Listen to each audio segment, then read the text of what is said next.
কেমন আছো প্রিয় শিক্ষার্থীরা? আশা করি আল্লাহ তাআলার অশেষ রহমতে তোমরা ভালো আছো। যদিও এখন বর্তমানে আমরা এমন একটা পরিস্থিতি পার করছি, আমরা সবসময় একটা উৎকণ্ঠার মধ্যে থাকি, আতঙ্কের মধ্যে থাকি। স্কুল কলেজগুলো এখনো বন্ধ, অনেক দিন হয়ে গেছে আমরা বাসায় পড়াশোনা করছি। যাই হোক, পরিস্থিতি যেমনই হোক, আমরা কিন্তু থেমে নেই। থেমে আছি বলো? থেমে কিন্তু নেই।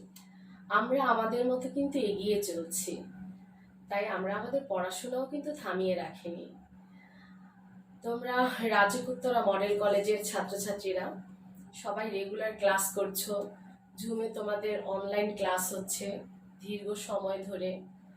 এখন আমরা আবার এই তোমাদের ঝুম ক্লাসের পাশাপাশি ভিডিও লেকচার দেওয়ার চেষ্টা করছি, যেন কেউ যদি তোমরা জুম ক্লাসে নেটের প্রবলেমের কারণে বা অন্য কোনো সমস্যার কারণে জয়েন দিতে না পারো, বা কোনো কারণে যদি তোমরা কোনো লেকচার থেকে বঞ্চিত হও, সেটা যেন তোমরা এই ভিডিও ক্লাস থেকে পুষিয়ে নিতে পারো। ভিডিও ক্লাসটা দেখে যেন তোমরা তোমাদের পড়াটা পড়তে পারো সঠিকভাবে, সেজন্য আমরা তোমাদের জন্য ভিডিও ক্লাস নিয়ে চলে এসেছি। তাহলে দেখি তো আজকে আমরা কি পড়ব। আজকে আমরা সপ্তম শ্রেণীর বাংলাদেশ ও বিশ্ব পরিচয় এই বিষয়ের অষ্টম অধ্যায় পড়ব। বাংলাদেশ ও বিশ্ব পরিচয়ের অষ্টম অধ্যায়। অষ্টম অধ্যায়টা দেখো তো কি, যদিও আমরা ক্লাস করেছি, আমরা এখন আরেকবার পড়ি। আমাদের অষ্টম অধ্যায় হচ্ছে বাংলাদেশের জনসংখ্যা পরিস্থিতি। নাম শুনেই বুঝতে পারছি যে আমাদের এই টপিকসে কি কি থাকবে। আসলে আমরা অ্যাট ফার্স্ট জানি যে এই অধ্যায়টা পুরোটা পড়ার পরে আসলে আমরা কি শিখতে পারবো, আমরা কি জানবো, কি জানার জন্য আসলে আমরা এই অধ্যায়টা পড়বো। আজকে আমরা দেখি, প্রথমে আমরা যেটা জানতে পারবো সেটা হচ্ছে জনসংখ্যা এবং উন্নয়ন। এই দুইটা ওয়ার্ডকে আমরা ভালোভাবে বুঝতে পারবো যে জনসংখ্যা এবং উন্নয়ন দুইটা কি এক জিনিস কিনা। জনসংখ্যার পরিবর্তনশীলতা বুঝতে পারবো, জনসংখ্যার স্থানান্তর কি এটা জানতে পারবো, বাংলাদেশের মাতৃমৃত্যুর পরিস্থিতি জানতে পারবো, বাংলাদেশের শিশু মৃত্যুর পরিস্থিতি জানতে পারবো। পাশাপাশি আমরা আরো জানবো বাংলাদেশের জনসংখ্যা এবং প্রাকৃতিক সম্পদ। জনসংখ্যার সাথে প্রাকৃতিক সম্পদের কোনো সম্পর্ক আছে কিনা বা কোনো প্রভাব ফেলছে কিনা একে অপরের উপরে। আর জানবো এই যে এত জনসংখ্যা বাংলাদেশে বৃদ্ধি পাচ্ছে, এই বৃদ্ধি পাওয়ার কারণ কি, অথবা আমরা এটা কিভাবে সমাধান করতে পারবো। ওকে, এই জিনিসগুলোই টোটালি আমরা জানবো এই অধ্যায়টা পড়ার মাধ্যমে। প্রথমে আসি জনসংখ্যা ও উন্নয়ন। জনসংখ্যা আবার উন্নয়ন। একটা রাষ্ট্রের জনসংখ্যা যদি নাই থাকে, সেই রাষ্ট্রে কি উন্নয়ন সম্ভব? একটা রাষ্ট্রের উন্নয়নের জন্য সর্বপ্রথমই দরকার হচ্ছে জনগণ। তবে আবার যদি জনগণ রাষ্ট্রের তুলনায় অতিরিক্ত হয়, তবে সেটা আবার হয়ে যায় দেশের জন্য বোঝা। যেমন আমরা বলি আমাদের বাংলাদেশ হচ্ছে একটা ছোট রাষ্ট্র। এত ছোট রাষ্ট্র, 1,47,570 বর্গ কিলোমিটারের একটা দেশ বাংলাদেশ।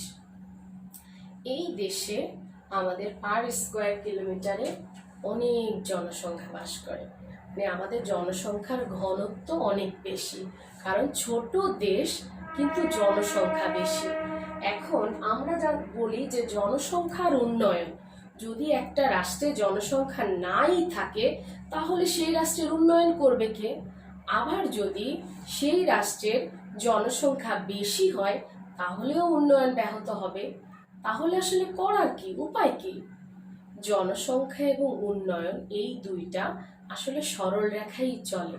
সীমিত জনসংখ্যা যদি জনসম্পদে রূপান্তরিত করা যায়, তাহলে সেই জনসংখ্যা বা সেই জনসম্পদই একটা রাষ্ট্রের উন্নয়ন ঘটাতে সম্ভব। তাহলে জনগণ বা জনসংখ্যাকে আমাদের জনসম্পদে পরিণত করতে হবে, তবেই রাষ্ট্রের উন্নয়ন সম্ভব। তাহলে জনসংখ্যা এবং উন্নয়ন এই দুইটা কথা একে অপরের সাথে জড়িত। জনসংখ্যা ছাড়া উন্নয়ন সম্ভব না, আবার অতিরিক্ত জনসংখ্যা যদি সেটা জনসম্পদে রূপান্তরিত করা না যায় তাহলেও কিন্তু সেটা উন্নয়নে বাধাগ্রস্ত করবে। তাহলে আমরা বুঝলাম আসলে জনসংখ্যা এবং উন্নয়ন সম্পর্কে। এখন আমরা জানবো জনসংখ্যার পরিবর্তনশীলতা। জনসংখ্যার পরিবর্তনশীলতা কি? আমরা জানি জনসংখ্যা কিন্তু প্রতিনিয়তই পরিবর্তনশীল, কারণ একটা রাষ্ট্রের জনসংখ্যা কিন্তু ফিক্সড না, একটা নির্দিষ্ট না, এটা অলওয়েজ পরিবর্তন হয়, কখনো বাড়ে কখনো কমে। এই যে পরিবর্তন হয় এই গতিটাই হলো পরিবর্তনশীলতা। এই পরিবর্তনশীলতা কেন হয়? আগে আমরা দেখি দেশের জনগণকে টোটালি তিনটা বয়সের দিক থেকে যদি আমরা ভাগ করি তাহলে তিনটা কাঠামোতে ভাগ করা যায়। যদি বয়সের দিক থেকে ভাগ করি তাহলে তিনটা কাঠামোতে ভাগ করা যাবে।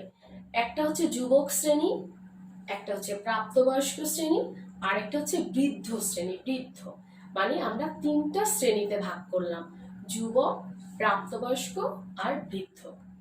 যুবকরা যখন বিয়ে করে, বিয়ের পরে যখন তাদের সন্তান সন্ততি হয় তখন কিন্তু জনসংখ্যা বেড়ে যায়। তার মানে এই যে জনসংখ্যা বাড়ছে এটাই কিন্তু পরিবর্তনশীলতা। তার মানে জনসংখ্যার কাঠামোতে পরিবর্তন আসছে, আগে ছিল এত হাজার এখন হলো আরো এত হাজার, মানে হলো কাঠামো স্ট্রাকচারটা বেড়ে গেল। এই কাঠামোগত পরিবর্তনই হচ্ছে পরিবর্তনশীলতা। এখন আসলে এই যে পরিবর্তনশীলতাটা কেন হচ্ছে? ভৌগোলিক কারণে হয়, প্রাকৃতিক কারণে হয়, তোমার মাটির উর্বরতার কারণে হয়, তারপরে হচ্ছে মানুষের শিক্ষাগত কারণে হয়, পেশাগত কারণে হয়। যেমন আমরা উদাহরণ দেই, একজন শিক্ষিত মানুষ সে অনেক বেশি সচেতন, আর যে সচেতন সে একটা ছোট পরিবার গঠন করে যেন সে পরিবারের যে মেম্বাররা থাকবে তাদেরকে সঠিকভাবে তাদের মৌলিক অধিকারগুলো পূরণ করতে পারে, তার মৌলিক অধিকারগুলো সে সঠিকভাবে দিতে পারে।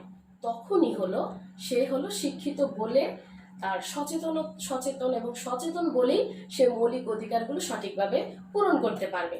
আর যে অশিক্ষিত সে তো বুঝতে পারবে না, তাই হলো দেখা যাবে সে অনেক সন্তান সন্ততি নিবে, একটা ছেলে মেয়েকেও সে সঠিকভাবে মানুষ করতে পারবে না। তখনই দেখা যাবে দেশে ছিনতাই, রাহাজানি এসব বেড়ে যাচ্ছে অটোমেটিক্যালি। তাহলে শিক্ষা এখানে প্রভাব ফেলে, পেশাও প্রভাব ফেলতে পারে।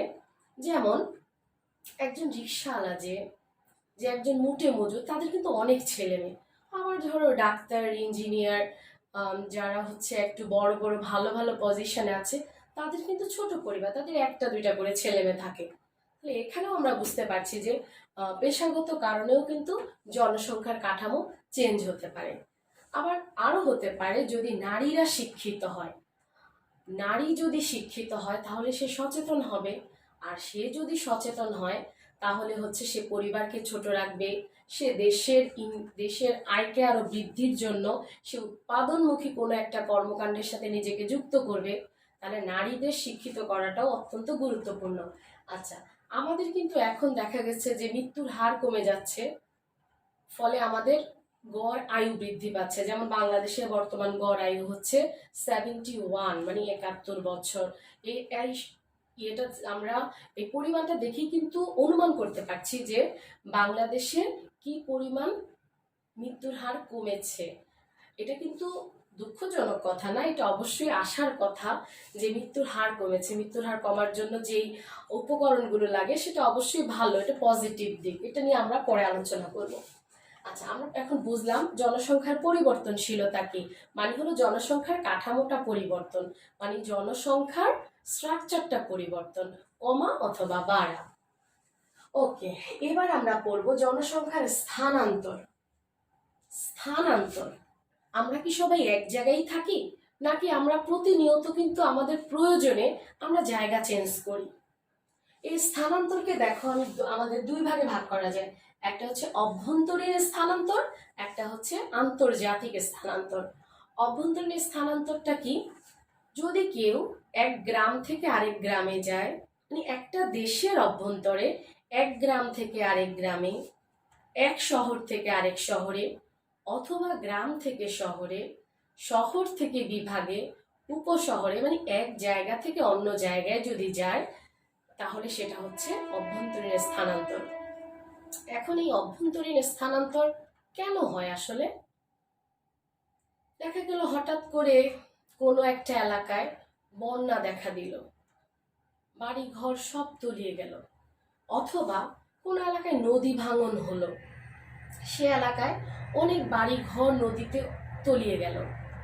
তখন যারা নিঃস্ব হয়ে গেল তারা আবার শহরে আসলো কোনো কাজের খোঁজে। এই জন্যই তো শহরে এত বস্তি হচ্ছে, তাই না? এভাবে করে আবার কেউ হলো পড়াশোনার জন্য, কেউ চাকরি করার জন্য, কেউ হচ্ছে উন্নত চিকিৎসার জন্য। বিভিন্ন কারণে আমরা এক জায়গা থেকে আরেক জায়গায় স্থানান্তরিত হই। অভ্যন্তরীণ স্থানান্তর সাধারণত এই ব্যাপারগুলোর কারণেই হয়। এই যে অভ্যন্তরীণ স্থানান্তর হয়, এর ফলাফলটা কি, এর ইফেক্টটা কি, কি হয় এতে আমরা আগে দেখি। এতে দেখা যায় একটা সুবিধা হয়, যে সুবিধাটা হলো গ্রামীণ দরিদ্র নারী সমাজের জন্য যেটা বেশি হয়। গ্রামীণ দরিদ্র নারী সমাজ তখন একটু সুযোগ পায় নিজেকে একটু নিজের চোখে জগৎটা দেখার। যেমন হচ্ছে গ্রামে তারা তার অধিকার থেকে বঞ্চিত হলেও সে যখন শহরে এসে একটা চাকরি করে, নিজের মতো করে চলে, স্বাধীনভাবে চলে, নিজের ছেলে মেয়েগুলোকে মানুষ করার চেষ্টা করে, শিক্ষিত করার চেষ্টা করে, তখন কিন্তু আমার দেশের প্রেক্ষাপটটাও পরিবর্তন হয়ে যায়।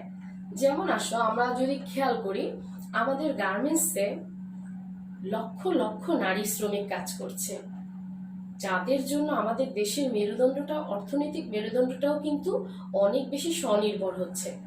পাশাপাশি আমরা উপকৃত হচ্ছি, কারণ হচ্ছে এই যে আমাদের কর্মজীবী মহিলারা তাদের সন্তানকে মানুষ করছে, স্বাবলম্বী হচ্ছে, স্বাধীন চেতা মনোভাব নিয়ে এগিয়ে চলছে।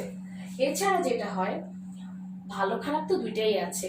গ্রাম থেকে যে সমস্ত বাস্তুহারা মানুষ শহরমুখী হয়, শহরে কিন্তু এই জন্যই বস্তি গড়ে ওঠে। আর বস্তি পরিবেশকে কেন্দ্র করেই কিন্তু যত ছিনতাই, রাহাজানি, যত খারাপ কাজগুলো এই বস্তিকে কেন্দ্র করে হয়ে থাকে। এছাড়া হলো যখন গ্রাম থেকে শহরে মানুষ আসে তখন কিন্তু শহরে জনসংখ্যা বৃদ্ধি পায়, যেটা আমি কিছুক্ষণ আগে বলেছিলাম পরিবর্তনশীলতা, যে গ্রামে কমে যাচ্ছে, শহরের দিকে বেড়ে যাচ্ছে। এছাড়া হলো তোমার এক গ্রাম থেকে যখন আরেক গ্রামে মানুষ যায় তখন দেখা যায় বিভিন্ন গ্রামের মধ্যে একটা সেতু বন্ধন তৈরি হয়, একটা সহযোগিতার সম্পর্ক তৈরি হয়, এটাও একটা পজিটিভ দিক। তারপর হচ্ছে এক জায়গা থেকে এক জায়গায় মানুষ যখন যায়, জ্ঞান আহরণ করে, কোনো প্রশিক্ষণ নেয়, তখন তার দক্ষতা বাড়ে। আবার হচ্ছে এতে করে কর্মসংস্থানও বাড়ে। মানুষ তো কর্মের জন্য ভাগ্যান্বেষণেই কিন্তু বের হয়, তখন দেখা যায় তার অবস্থার একটু হলেও উন্নতি হয়। এবার আসি আমরা আন্তর্জাতিক স্থানান্তর। এতক্ষণ যেটা বললাম সেটা দেশের অভ্যন্তরে, এখন যেটা বলবো আন্তর্জাতিক, মানে হলো নিজের দেশের বাইরে কোনো দেশে যাওয়া। এটা হলো বিভিন্ন কারণে হতে পারে, কেউ চাকরি নিয়ে, কেউ শ্রমিক হিসেবে যেতে পারে, আবার কেউ পড়াশোনার জন্য যায়। বিভিন্ন কারণে আমরা বিদেশ বৈভব যেয়ে থাকি। এতে করে কিন্তু দেশের অনেক সুবিধা হয়, যেমন বিদেশে কিন্তু আমাদের অনেক লক্ষ লক্ষ শ্রমিক বিদেশে কাজ করছে, তারা যেই টাকাটা আমাদের দেশে পাঠাচ্ছে সেটাকে আমরা রেমিটেন্স বলি। যে প্রবাসী আয় বা রেমিটেন্স, এটা হচ্ছে আমাদের দেশের জন্য অনেক অনেক বড় একটা সহায়তা। কারণ আমাদের দেখা যায় যতই অর্থনৈতিক মন্দা থাকুক পুরো পৃথিবীতে, আমাদের এই রেমিটেন্সের জন্যই কিন্তু আমরা মেরুদণ্ড সোজা করে দাঁড়িয়ে থাকতে পারি। তাহলে বিদেশিরা যে টাকা প্রেরণ করছে, এই টাকাটা আমাদের অনেক উপকার হচ্ছে। এদের টাকা দিয়ে আমাদের দেশে কর্মসংস্থান হচ্ছে, এর টাকা দিয়ে আমাদের জাতি শিক্ষিত হচ্ছে, নতুন নতুন করে আমাদের নতুন নতুন করে উৎপাদনমুখী খাত তৈরি হচ্ছে। এছাড়া হলো আমাদের রপ্তানি বৃদ্ধি পাচ্ছে, বাহিরে যেহেতু যাচ্ছে তাহলে কর্মসংস্থানেরও সুযোগ হচ্ছে। তবে আন্তর্জাতিক যে স্থানান্তর, এতেও আমাদের অনেক উপকারিতা আছে, আবার অপকারিতাও আছে। যেমন হচ্ছে এখন আমরা যদি করোনা ভাইরাসের কথাই ধরি, এই যে করোনা ভাইরাস কোত্থেকে আসলো? চীন থেকে আসলো। যদি পৃথিবীর কোনো দেশের সাথে আমাদের রিলেশন না থাকতো, আমরা যদি কোথাও যাতায়াত না করতাম, আমাদের এয়ারলাইন্স গুলো যদি কোথাও না যেত, তাহলে কি এই ভাইরাস কি হেঁটে হেঁটে আসতো? এটা তো কারো না কারো মাধ্যমেই এসছে। তাহলে বোঝা গেল সুবিধাও আছে, অসুবিধাও আছে। আচ্ছা, তাহলে আশা করি তোমরা স্থানান্তর বুঝতে পেরেছ। এবার আমরা পড়ব বাংলাদেশের মাতৃমৃত্যু পরিস্থিতি। মাতৃমৃত্যু মানে কি? মায়েদের মৃত্যু। সন্তান জন্ম দেওয়ার পূর্বে মানে প্রসবকালীন সময়ে অথবা জন্মদানের পূর্বে অথবা জন্মদানের সময় অথবা জন্ম পরবর্তী সময় বিভিন্ন জটিলতার কারণে আমাদের মায়েদের মৃত্যু ঘটে। এটাই হচ্ছে মাতৃমৃত্যু। যদিও বর্তমানে বাংলাদেশে মাতৃমৃত্যুর হার অনেকাংশে কমে গেছে, তারপরেও আমাদের আরো কমাতে হবে। এখন এই মাতৃমৃত্যু কেন হয় সেটা আমরা আগে দেখি। দেখো, এখানে আমি পয়েন্ট করে দিয়েছি। অল্প বয়সে যখন একটা মেয়ে গর্ভধারণ করে তখন হচ্ছে তার মৃত্যুর ঝুঁকিটা বেড়ে যায়, অথবা গর্ভকালীন সময়ে যদি তার পরিচর্যাটা সঠিকভাবে না হয় সেক্ষেত্রে তার মৃত্যুর সম্ভাবনাটা বেড়ে যায়। এছাড়া আমাদের মধ্যে অজ্ঞতা আছে, ধর্মীয় গোঁড়ামি আছে, আবার আমাদের আমরা দরিদ্র জনগোষ্ঠী যারা আছে আমাদের মধ্যে, যারা সঠিকভাবে নিজের হেলথের খেয়াল করতে পারে না, তারাও সাধারণত এই মৃত্যুর ঝুঁকিতে থাকে। তাহলে এটার প্রভাব হচ্ছে একটা অপুষ্ট সন্তান জন্ম দেওয়া। এছাড়া হচ্ছে দেখা যাচ্ছে যে সন্তান পৃথিবীতে আসছে তার হচ্ছে রোগ প্রতিরোধ ক্ষমতা কমে যায়, তারপরে সে সহজেই নানা ধরনের রোগে আক্রান্ত হতে পারে। কিন্তু আমরা জানি আজকে শিশু আমাদের আগামী জাতির ভবিষ্যৎ, তাহলে কেন হচ্ছে আমরা মায়েদের যত্ন করব না? অবশ্যই মায়েদের যত্ন করতে হবে, মাতৃমৃত্যুর হার কমাতে হবে। এরপরে দেখি আমরা বাংলাদেশের শিশু মৃত্যু পরিস্থিতি। শিশুদের মৃত্যু, আমাদের বাংলাদেশে আগে শিশু মৃত্যুর হার কিন্তু অনেক উচ্চ ছিল, এখন অনেকাংশে কমে এসছে, এবং শিশু মৃত্যুর হার কমানোর জন্য জাতিসংঘ থেকে আমাদের প্রধানমন্ত্রী শেখ হাসিনা কিন্তু পুরস্কৃত হয়েছেন। তার মানে হচ্ছে আমরা শিশু মৃত্যুর হারকে কমিয়ে আনতে পেরেছি। এরপরে আসো বাংলাদেশের জনসংখ্যা ও প্রাকৃতিক সম্পদ। বলতো জনসংখ্যার সাথে প্রাকৃতিক সম্পদ একটাকে একটার সাথে জড়িত, একটাকে আরেকটার উপরে প্রভাব ফেলে? চলো তো দেখে আসি।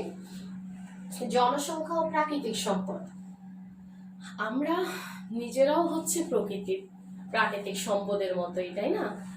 আর আমরা এই পৃথিবীতে এসেছি এবং আমাদের জন্য কিন্তু অনেক প্রাকৃতিক সম্পদ এই পৃথিবীতে সাজানো আছে। যেমন একটা করিয়ে আসি, যেমন প্রথমে বনজ সম্পদ, চারদিকে গাছপালা, সবুজের সমারোহ, দেখতেই কেমন ভালো লাগে, তাই না? এই সবই কিন্তু এই মানব জাতির জন্যই।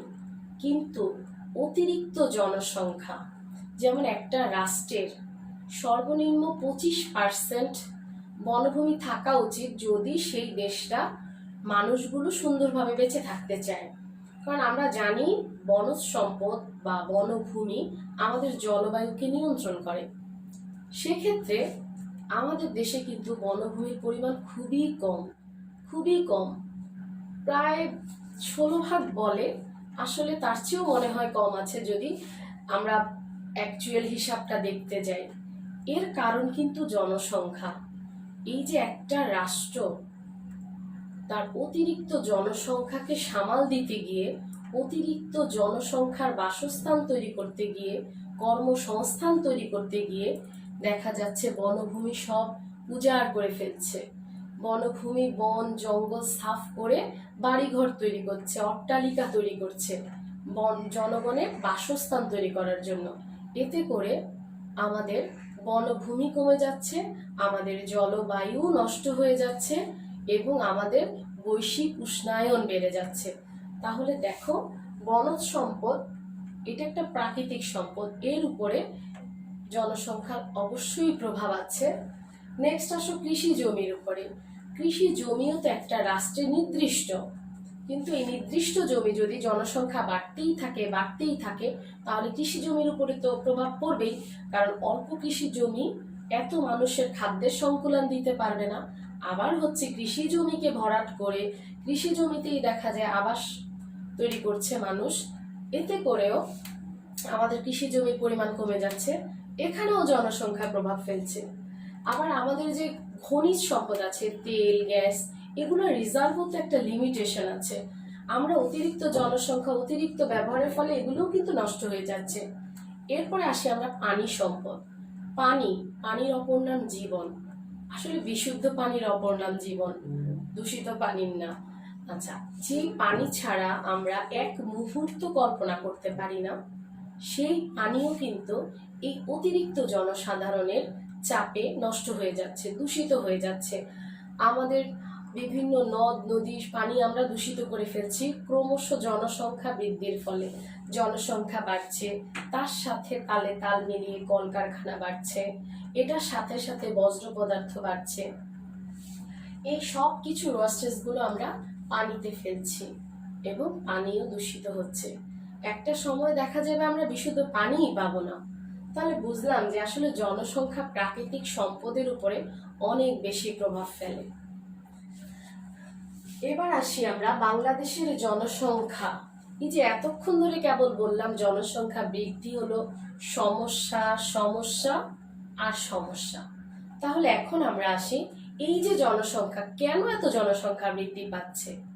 আগে কারণটা খুঁজে বের করি, তবে তো সমাধান। কারণটা খুঁজতে গিয়ে আমরা দেখি, প্রথম কারণ হচ্ছে আমাদের জন্মহার বাড়ছে কিন্তু মৃত্যুহার কমছে। তাহলে মৃত্যুহার কমাটা কি খারাপ? একটা রাষ্ট্রে যখন চিকিৎসা ব্যবস্থার উন্নতি হবে, ওষুধপত্রের উন্নতি হবে, তার স্বাস্থ্যের সমস্যার সমাধান হলেই তো সেই দেশে মৃত্যুর হার কমে যাবে। তাহলে এই যে শিশু মৃত্যুর হার কমে যাচ্ছে, এটা আমাদের জন্য আশীর্বাদ। তাহলে আমরা কি করতে হবে? আমাদের জন্মের হারটাকে আরেকটু কমাতে হবে। উন্নত চিকিৎসা ব্যবস্থা আমাদের এখন, সেজন্য মৃত্যুর হার কমে যাচ্ছে, এজন্য জনসংখ্যা বাড়ছে। এরপরে আসি আমাদের বাল্যবিবাহ। বাল্যবিবাহের ফলেও জনসংখ্যা বাড়ছে। ছোটবেলা মা হচ্ছে, বুঝতে পারছে না, এতে করে দেখা যাচ্ছে অনেক বাচ্চা কাচ্চা হচ্ছে। আবার অনেকে একাধিক বিবাহ করে, যেটাকে আমরা বহু বিবাহ বলি। একাধিক বিয়ের ফলেও জনসংখ্যা বৃদ্ধি পায়। এছাড়া আছে ধর্মীয় কুসংস্কার। অনেকে বলে না, মুখ দিয়েছেন যিনি আহার দিবেন তিনি।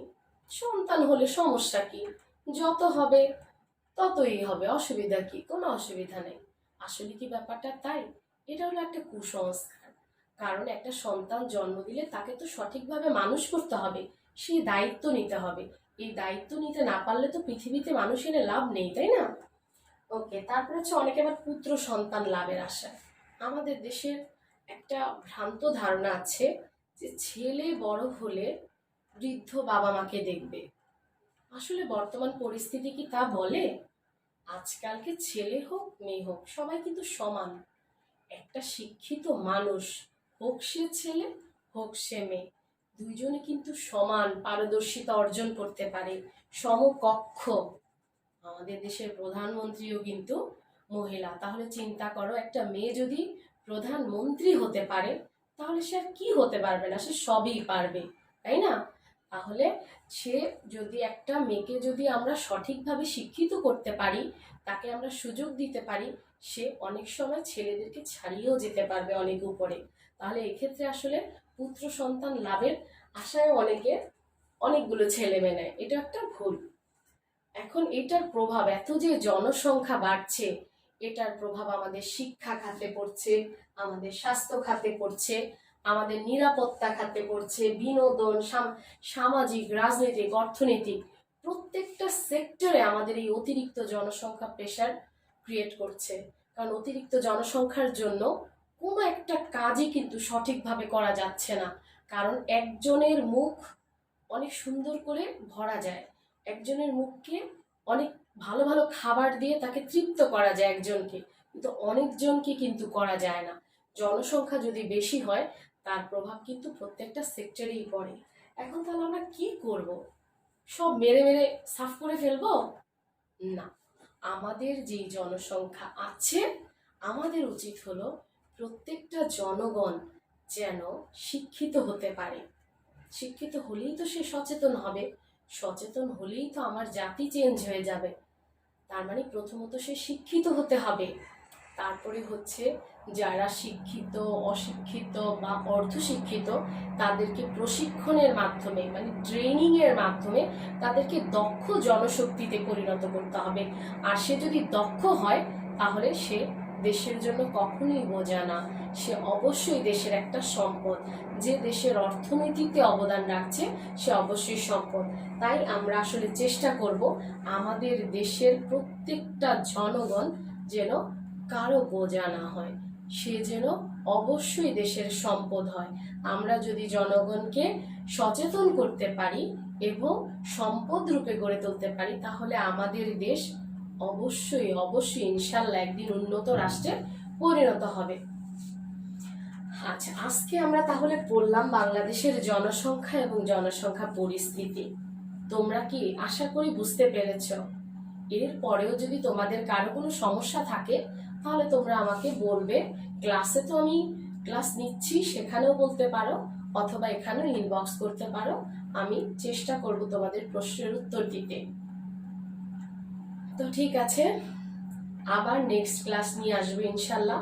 সেই পর্যন্ত সবাই ভালো থাকো, সুস্থ থাকো, নিজেদেরকে নিরাপদে রাখো, অন্যদিকেও তোমরা নিরাপদে রাখার চেষ্টা করো। আল্লাহ হাফেজ।